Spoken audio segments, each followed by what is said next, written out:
ಬೀದರ್ ಜಿಲ್ಲೆಯ ಹುಲ್ಸೂರು ತಾಲೂಕಿನ ಸರ್ಕಾರಿ ಪ್ರೌಢಶಾಲೆ ಮಕ್ಕಳು ಶಾಲೆ ವಿಜ್ಞಾನ ಶಿಕ್ಷಕಿಯರ ವಿರುದ್ಧ ಬೀದಿಗಿಳಿದು ಪ್ರತಿಭಟನೆ ನಡೆಸಲಾಗುತ್ತಿದೆ. ಶಿಕ್ಷಕಿಯ ವಿರುದ್ಧ ಧಿಕ್ಕಾರ ಕೂಗುತ್ತಾ ಮಕ್ಕಳು ಹನುಮಾನ ಮಂದಿರದಿಂದ ಸರ್ಕಾರಿ ಪ್ರೌಢಶಾಲೆಯ ತನಕ ಮಕ್ಕಳು ಕಾಲ್ನಡಿಗೆ ಮುಖಾಂತರ ಪ್ರತಿಭಟನೆ ನಡೆಸಿದ್ದಾರೆ. ಶಾಲೆಯ ತನಕ ಬಂದು ವಿದ್ಯಾರ್ಥಿಗಳು ಆವರಣದಲ್ಲಿ ನಾವು ಬರುವುದಿಲ್ಲ, ವಿಜ್ಞಾನ ಶಿಕ್ಷಕಿಯನ್ನ ಇಲ್ಲಿಂದ ಬೇರೆ ಕಡೆಗೆ ವರ್ಗಾವಣೆ ಮಾಡಲೇಬೇಕು, ಅಲ್ಲಿಯ ತನಕ ಶಾಲಾ ಆವರಣದ ಹೊರಗೆ ಕುಳಿತು ಪ್ರತಿಭಟನೆ ನಡೆಸುತ್ತೇವೆ ಎಂದು ಅವರು ಹಠ ಹಿಡಿದಿದ್ದಾರೆ. 10ನೇ ತರಗತಿಯ ವಿದ್ಯಾರ್ಥಿಗಳಾದ ನಮಗೆ ವಿಜ್ಞಾನ ವಿಷಯ ಅರ್ಥವಾಗುತ್ತಿಲ್ಲ, ನಾವು ಹೇಗೆ ಪರೀಕ್ಷೆ ಬರೆದು ಉತ್ತೀರ್ಣರಾಗುವುದು ಎಂದು ವಿದ್ಯಾರ್ಥಿನಿಯರು ತಮ್ಮ ಅಳಲನ್ನ ತೋಡ್ಕೊಂಡಿದ್ದಾರೆ. ವಿಜ್ಞಾನ ಶಿಕ್ಷಕಿಯ ವಿರುದ್ಧ ಆಕ್ರೋಶ ವ್ಯಕ್ತಪಡಿಸುತ್ತಿರುವ ವಿದ್ಯಾರ್ಥಿಗಳು, ವಿಜ್ಞಾನ ಶಿಕ್ಷಕಿಯು ನಮ್ಮ ಭವಿಷ್ಯದ ಜೊತೆ ಆಟ ಆಡ್ತಿದ್ದಾರೆ, ಅವರು ಹೇಳುವ ಬೋಧನೆ ನಮಗೆ ತಿಳಿಯುತ್ತಿಲ್ಲ, ವಿದ್ಯಾರ್ಥಿಗಳ ಜೊತೆ ಅಸಭ್ಯವಾಗಿ ಮಾತನಾಡ್ತಿದ್ದಾರೆ, ಕೂಡಲೇ ಅವರನ್ನ ಬೇರೆಡೆಗೆ ವರ್ಗಾವಣೆ ಮಾಡಬೇಕೆಂದು ವಿದ್ಯಾರ್ಥಿಗಳು ಆಗ್ರಹಿಸಿದ್ದಾರೆ. ಈ ವಿಜ್ಞಾನ ಶಿಕ್ಷಕಿಯು ಶಾಲೆಯಲ್ಲಿ ಯಾರಿಗೂ ಕಿಂಚಿತ್ತೂ ಕೊಡುವುದಿಲ್ಲ, ಶಾಲೆ ಮುಖ್ಯ ಶಿಕ್ಷಕರಿಗೂ ಕಿಮ್ಮತ್ತು ಕೊಡ್ತಿಲ್ಲ, ಅವರಿಗೆ ವರ್ಗಾವಣೆ ಮಾಡುವ ತನಕ ನಾವು ಶಾಲೆಯ ಒಳಗಡೆ ಪ್ರವೇಶ ಮಾಡುವುದಿಲ್ಲ ಎಂದು ವಿದ್ಯಾರ್ಥಿಗಳು ತಮ್ಮ ಆಕ್ರೋಶವನ್ನು ಹೊರಹಾಕಿದ್ದಾರೆ.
ನಮ್ಮಲ್ಲಿ ಹಂಗೆ ಮಾಡ್ತಾರೆ.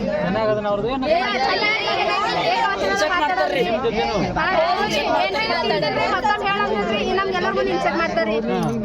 ಮತ್ತೆ ಭೌತಶಾಸ್ತ್ರದಾಗ ಪ್ರಯೋಗ ಮಾಡಿ ತೋರ್ಸಲ್ಲ, ಮೊಬೈಲ್ ಅದಲ್ಲ, ಮೊಬೈಲ್ ನೋಡ್ರಿ, ಕಂಪ್ಯೂಟರ್ ಅದಾವ್ರಿ, ಅದ್ರ ನೋಡ್ರಿ ಅಂತ ಅಷ್ಟೇ ಹೇಳ್ತಾರೆ. ಅವ್ರು ಒಂದ್ ಪ್ರಯೋಗ ಮಾಡಿ ತೋರ್ಸಲ್ಲ, ಅದು ಒಂದೇ ಸಮಸ್ಯೆ ಅದ. ಮತ್ತೆ ಕೇಳೋರು ಅವ್ರಿಗೆ ತಿಳಿದಿಲ್ಲ ಅಂತ ಕೇವ್ರಿ ಏನ್ ಹೇಳ್ತಾರೆ ನಿಮ್ಗೆ? ಪ್ರತಿದಿನ ಕ್ಲಾಸಿಗೆ ಬಂದು ಅಟೆಂಡ್ ಆಗ್ತಾರ ಇಲ್ಲಿ ನಿಮ್ಗೆ? ಪ್ರತಿದಿನ ಆಗಲ್ಲ. 11:30 ಹಂಗೆ ಬರ್ತಾವ್ರಿ. ಬೆಳಿಗ್ಗೆ ಮುಂಜಾನೆ ಪ್ರೇಯರ್ಕ್ ಇರಲ್ಲ ಅವ್ರು ಮುಂಜಾನೆ ಏನ್ ತೊಗೊಂಬಲ್ ಹಾಂ ಸ್ಪೆಷಲ್ ಕ್ಲಾಸ್ 8:00 ಇರ್ತದ್ರಿ, 8:00 ಬರಲ್ಲ ರೀ. ನಮ್ ಸ್ಪೆಷಲ್ ಕ್ಲಾಸ್ ಮತ್ತೆ ನಾವು ವಿಜ್ಞಾನ ಸಬ್ಜೆಕ್ಟ್ನಾಗ ಹೆಂಗೆ ಪಾಸ್ ಆಗ್ಬೇಕ್ರಿ?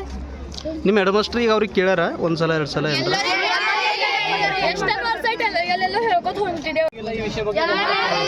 ಅವ್ರಿಗೆ ಹೇಳಿದಾರೆ ಶಿಕ್ಷಣ ಇಲ್ಲಿ BO ಅಂತ ಒಬ್ರು ಬರ್ತಾರ, ಅವ್ರು ಅವ್ರು ಏನಂದ್ರು? ಅವ್ರಿಗೆ ಲೆಟರ್ ಬರ್ಕೊಟ್ಟಿದೇವ್ರಿ, ನೋಡ್ತೀನಂತ ಅಂದಾರ್ರಿ. ಮನ್ನೀಗ ಶಶಿಧರ್ ಕೋಸಂಬೆ ಬಂದಾಗ ಒಬ್ರು ಯಾರೋ ಕಂಪ್ಲೇಂಟ್ ಕೊಟ್ಟಿದ್ರಿ, ಅದರದ್ದೇನು ಕ್ರಮ ಆಗಿಲ್ಲ? ಅದರದ್ದೇನು ಕ್ರಮ ಆಗಿಲ್ಲ. ಹಾಂ, ಈಗ ನೀವು 10th ಇದ್ರೇನು ಎಲ್ಲರೂ? ಇದು ನಮ್ಗೆ ಪಾಠ ಬರೋಬ್ಬರಿ ಭೌತಶಾಸ್ತ್ರ ಹೇಳಲ್ಲಾಗ್ಯಾರಿ, ಟೈಮ್ ಸರಿಯಾಗಿ ಬರಲ್ಲಾಗ್ಯಾರಿ. ನೀವು 10th ಇದ್ರೇನಮ್ಮ ಈಗ? ಅಂದ್ರೆ 15 ನಿಮ್ಗೆ ಏನು ಭೀ ಅರ್ಥ ಆಗಲ್ಲ ಹೋಗ್ಯದ ಇದು? ಸರ್ 15ದಾಗ ಹೆಂಗೆ ಪಾಸ್ ಆಗ್ಬೇಕು ವಿಜ್ಞಾನ ಸಬ್ಜೆಕ್ಟ್ನಾಗ ರೀ. ನಿಮ್ಮ ಹೆಸರಮ್ಮ? ನಮ್ಮ ಹೆಸರು ಲಕ್ಷ್ಮಿ.